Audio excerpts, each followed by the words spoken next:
Meus companheiros, acabadinhos de sair aqui da Norbox, Motobox, é Honda, não é? Por isso é mais propriamente Motobox, embora seja tudo do grupo. Mais um test drive, aqui a fantástica NX500, mudou de nomenclatura, não mudou de motor, continua a ser o mesmo motor. Poderá ter sido aqui um bocadinho refinado, mas continua a ser o mesmo motor da anterior 500X. Só que agora levou aqui uns upgrades a nível tecnológicos. Um display mais bonito, a meu ver levou aqui, ou tem aqui uma posição ergonómica um bocadinho diferente. As pezeiras estão mais elevadas, talvez pelo centro de gravidade também ter aumentado um bocadinho.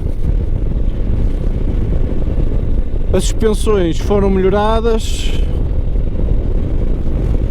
as jantes continuam de alumínio, ainda não resolveram a pôr aqui umas jantes raiadas, ou por menos dar essa opção ao cliente de lhe dar uma jante raiada.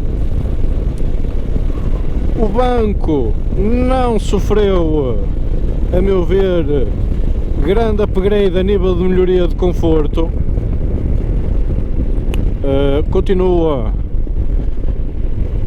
o conforto razoável, não é que seja muito bom, mas também não é muito mau. Não sei porque, por norma, por menos a grande maioria das motas de classe média, média-baixa da Honda não tem bancos muito confortáveis. A gente depois, que quiser, tem que os melhorar um bocadinho à nossa maneira. Este, pá, para já não me posso queixar muito, mas pá, é um banco durinho.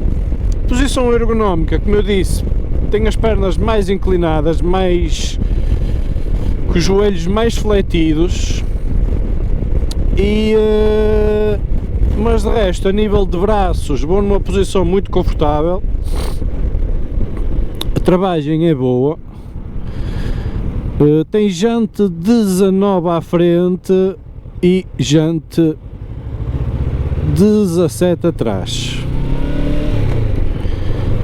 Pneu tubeless, já traz algum taco, já traz aqui uma ficha de 12 volts, e depois, a nível de contexto de tecnologia, opá, acrescentaram-lhe o display e pouco mais. Esta barra de acessórios, não me lembro se trazia já na versão anterior, mas uma barrinha de acessórios dá sempre jeito para uma pessoa colocar um suporte telemóvel, um suporte GPS, qualquer coisinha que nos ajude na nos nossos gadgets, juntamente ali com uma entrada 12 volts, que a meu ver já devia ser USB, mas vamos ter que arranjar um adaptador.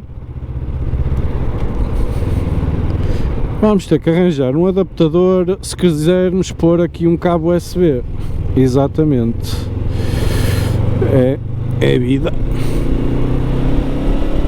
Ou então, pá, investimos 50 euros para meter aqui um adaptador com duas entradas USB, que foi aquilo que eu fiz na NC750X. Este vidro também não me parece que tenha ajuste e não dá grande proteção aerodinâmica. por menos dá mais proteção que a TRK 702, isso eu posso já dizer de fonte certa. O vidro da 702 é uma vergonha comparado com este. Este é mais maneirinho, mas não o suficiente.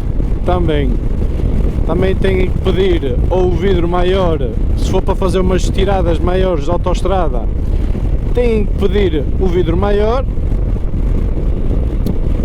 ou então arranjar uns aftermarket, por norma serão mais baratos, ou umas extensões.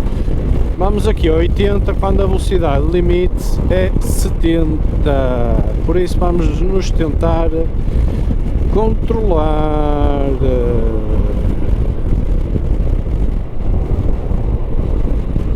Os espelhos têm boa visibilidade. Ele tem aqui mais qualquer coisita para se mexer. Tem aqui mais os botões mais bonitinhos. Tem 266 km totais esta moto. Esta moto também dá para fazer o emparelhamento com o vosso telemóvel. Tem essa vantagem.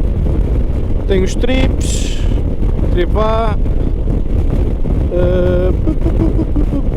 e não sei, não terá muito mais informação.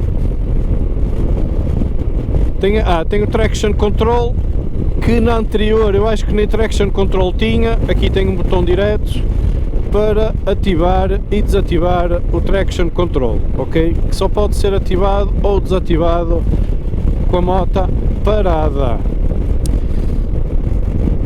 Eu mudei o display de branco para preto, nem sei como, mas aconteceu. O display bastante completo, conta rotações, velocímetro, hora, indicação de combustível. Para variar, falta aqui nestas gamas a Honda esquece de meter temperatura do motor. É o que é, não há temperatura de motor para estas motos. Se acender alguma luz do motor é para encostar. Até lá vocês não conseguem ter acesso à indicação de luz de motor ou indicação a temperatura de motor. É bastante comedida a nível de rotação. Vai até aqui à casa das 10, 11 mil rotações e tem um escalonamento de caixa muito curto. Eu vou em sexta e ela vai a 100 km/h. E se eu puxar para os 120 o motor até se aguentará, mas já se vai notar que ela vai em esforço. Ela, salvo erro, tem 47 cavalos, tem um depósito muito generoso de 17 litros e meio, o que lhe confere já uma autonomia bastante engraçada. É como eu digo, estiradas aqui em autoestrada é para esquecer, mas ela manda-se acima das 5.000, 6.000 rotações, começa a sentir vibrações nas pezeiras,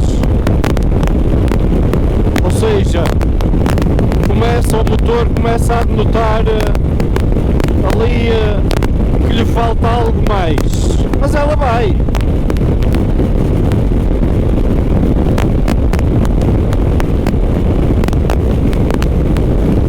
Esta moto tem a grande polivalência da gente poder meter ou colocar em qualquer contexto,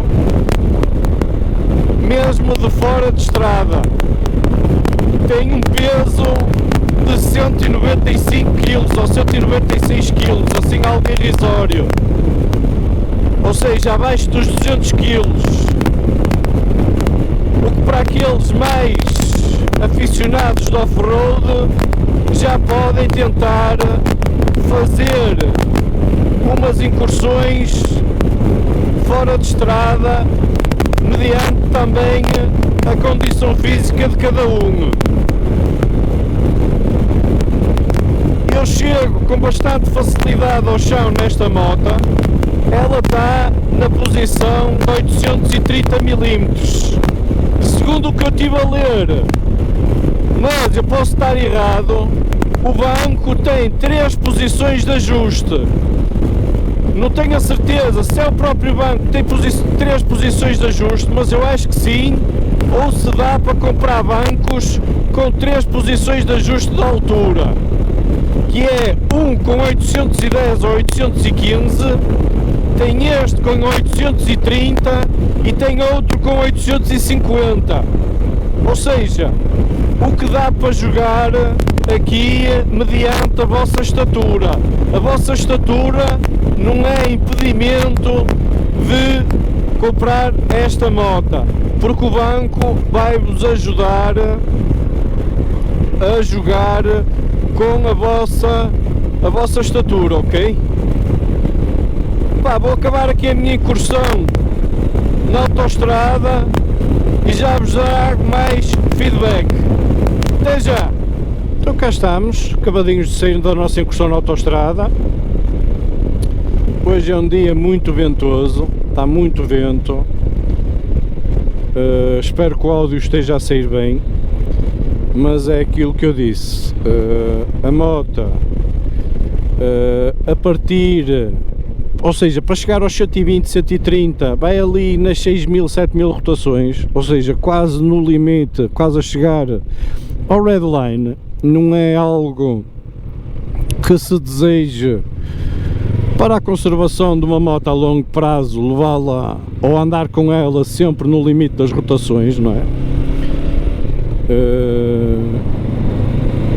Por isso, se vocês andarem 100, 110, 120, ela não irá denotar aquele esforço nem as vibrações que vocês sentiriam nas pezeiras, ok?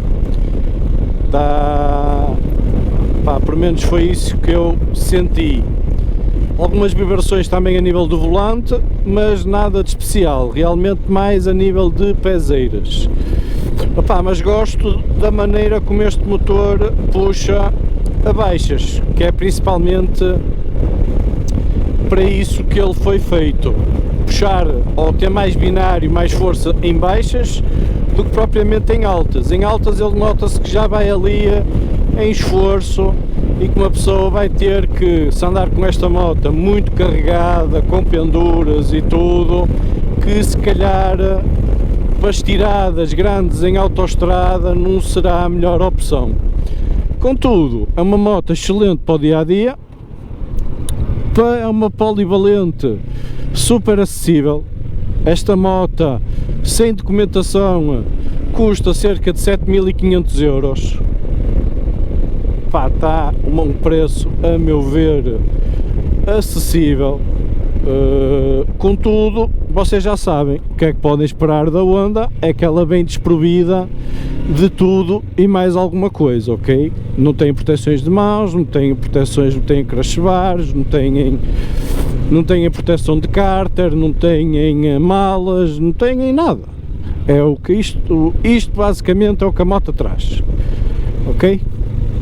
Isto, neste caso, aqui a Norbox nem se deu ao trabalho, ao contrário, por exemplo, de test drive que eu fiz na Transalp, porque a Transalp é o modelo acima, não é? Eles deram-se ao trabalho e sabiam, de certa mão, que ia ser uma best-seller e equiparam a moto de test drive para, com tudo e mais alguma coisa, com todo tipo de extras. Nesta aqui foram um bocadinho descuidados, não é descuidados, se calhar não tem tanto interesse em estar a meter tanto extra nesta moto, porque se calhar não vai ter tanta procura como, por exemplo, tem uma Transalp. Embora esta, eu não diga que seja metade, mas que é quase metade do valor, por exemplo, de uma Transalp. Transalp andará quase na casa andará aqui 10.600 para 6.000, 10.600, 11.000 e tal. Esta 7.500, pá, é uma diferença muito grande, não é?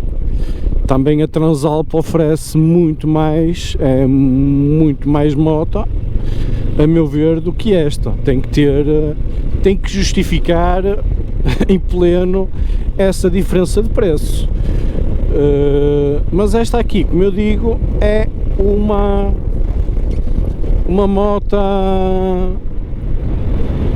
pá, consistente, compacta. Este motor já tem mais que provas dadas de fiabilidade, durabilidade e de todos os seus componentes serem de uma durabilidade acima da média, porque esta moto, acima de tudo, deve-se a ser utilitária e o mais económica em todos os aspectos.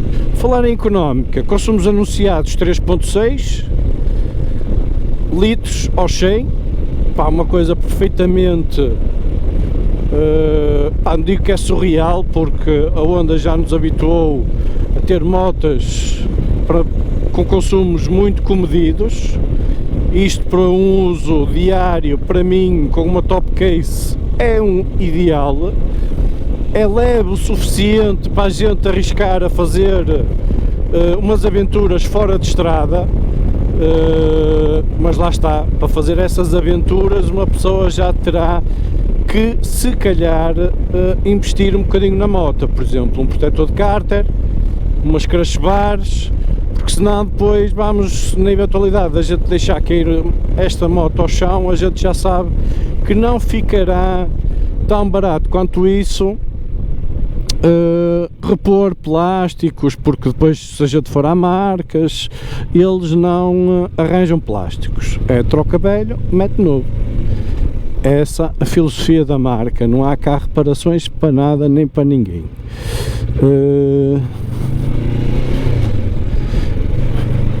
Por isso, mudanças assim radicais que eu cito na moto relativamente ao último modelo, pá, não posso dizer que sinta grandes mudanças. Uma das grandes mudanças que a mim houve foi a nível de estética, que mudaram esta ótica. Esta ótica agora está à semelhança de, por exemplo, da nova Hornet 500. Eu não sei se esta ótica não ficaria até certo ponto mais divertida e engraçada na Transalp. É diferente de tudo que existe no mercado, e podiam ter aproveitado a nuance e ter incluído já esta ótica na Transalp, mas isto, pá, vale o que vale. Porque depois também vai a BMW, também houve aí muitos comentários a dizer que a F900GS foi copiar à Transalp aquela ótica. A verdade é que elas são muito parecidas, não iguais, mas semelhantes. Por isso, pá, esta aqui destaca-se, por menos esta ótica, destaca-se pela diferença, por não haver nada dentro do segmento com esta frente, mesmo dentro da própria Honda, a não ser a Hornet 500. Salvo erro, a Hornet 500 é a única que traz uma frente igual a esta. O travão de trás não é assim tão forte quanto uma pessoa desejaria, mas também não podemos pedir muito. Eu penso que ele traz duplo disco à frente. Não percebo como é que uma moto destas de 7.500 euros traz duplo disco à frente, umas suspensões invertidas, e uma NC, por exemplo, 750X, traz um disco e traz umas suspensões convencionais, salvo erro. Não sei se nesta última se já lhe meteram umas invertidas, não sei.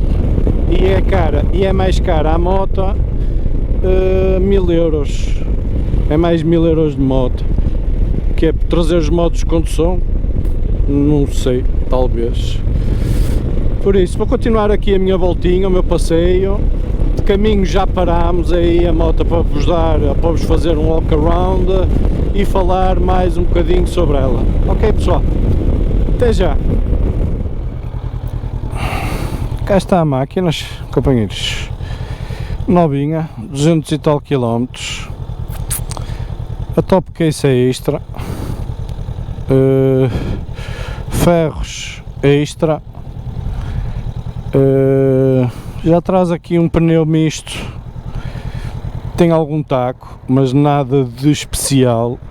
O principal foco, a meu ver, é esta frente. Gosto muito da estética desta frente, dá-lhe um ar diferenciado de tudo. Gosto. Prefiro até esta frente à da Transalp, para ser muito sincero. Precisava de umas proteções de mãos, como é óbvio. Precisava ali de umas proteções de motor. Traz ali um plásticozito a proteger o tubo de escape, mas cárter nada. É algo que vocês teriam que aderir e já sabem, isto tudo acumulando aos 7.500 euros mais 400 euros que seja de legalizações e tudo mais, opá, que já irá para os 8.000 euros quase, mais os extras. Pá, contem sempre com 8.500, 9.000 euros, não menos do que isso, se vocês quiserem realmente os extras. Se não, trazem a moto por cerca de 7.500, 8.000 euros, mais 7.500 euros mais documentação. Ok, tão simples como isso, e levam a moto sem estes ferros, como é óbvio, sem top cases, como é óbvio, e o mais básico possível. A sonoridade dela igual aos modelos anteriores, não há cá grandes upgrades, pode ter sido aqui um bocadinho refinado, mas nada de mais, e é a mesma polivalente de sempre. Melhorou a estética para melhor, a nível de acabamentos também me parece melhor.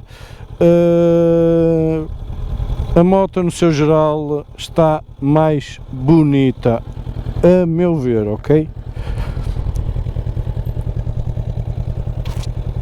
Descanso central penso que já seja de origem, mas convém sempre perguntar, ok? Porque isto hoje em dia nada é uma certeza, convém sempre perguntar o que é extra, o que é que não é extra. Este aqui já traz o dito descanso central, penso que já será de origem, mas contudo convém perguntar se não é extra, ok? Tá, vou mostrar-vos aí a moto noutra panorâmica e já voltamos, ok? Aqui o display, vocês já viram, está muito melhorado, continua muito pequeno, é igual ao da Hornet e ao da Transalp, só que traz muito menos informação. Acho que já devia trazer aqui por menos a média e o range, a autonomia que nos dá este depósito, e a temperatura do motor. Pá, informações básicas, estas três informações básicas que eu acho que já era da Honda aplicar nestas motos, e qualquer moto, seja ela qual fosse: temperatura do motor, a autonomia e o range. Pá, e não está, eles não estão a fazer isso, não sei porquê. Ok, até já. Cá estamos, continuação do nosso vídeo.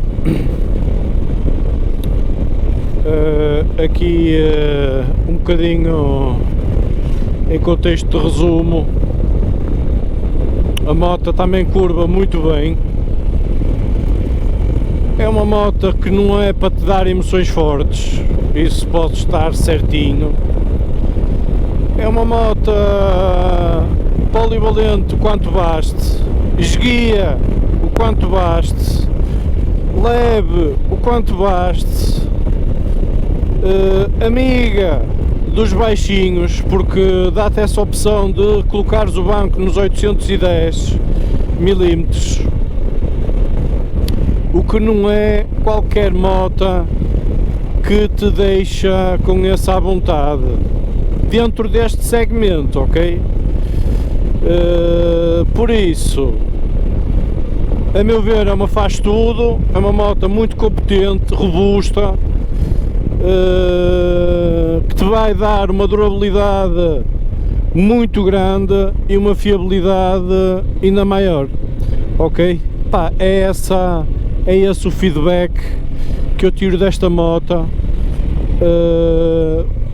Gosto desta moto porque, no fundo, esta moto é uma moto para todo o trabalho, ou seja, tu podes meter esta moto em qualquer situação que de certa forma não te vais sentir incapaz de te desenrascares, porque a moto vai-te dar alternativas e soluções para tu conseguir sair de qualquer desenrasque, porque a moto é esguia, a moto tem um peso de 190 e poucos quilos, ou seja, e tem aqui uma série de ajudas que neste momento pá, que te dá essa confiança acrescida se adquirires esta moto por um preço de 7.500 euros mais documentação. Ok pessoal, é este o meu feedback. Embora a meu ver o grande upgrade da versão anterior para esta foi o design e o complemento tecnológico que puseram aqui a nível de display e o traction control, depois um bocadinho melhoramento a nível de suspensões, travagem penso que esteja muito igual ou muito semelhante àquilo que estava, jante 19 e jante 17 atrás. Por isso, uma moto competente, eficaz, que não vos vai decepcionar, nem vos vai deixar ficar mal em circunstância nenhuma. Ok, companheiros, este é o meu feedback, espero que tenham gostado do vídeo, façam um grande like, subscrevam e sigam aí para próximos vídeos. Tchauzinho!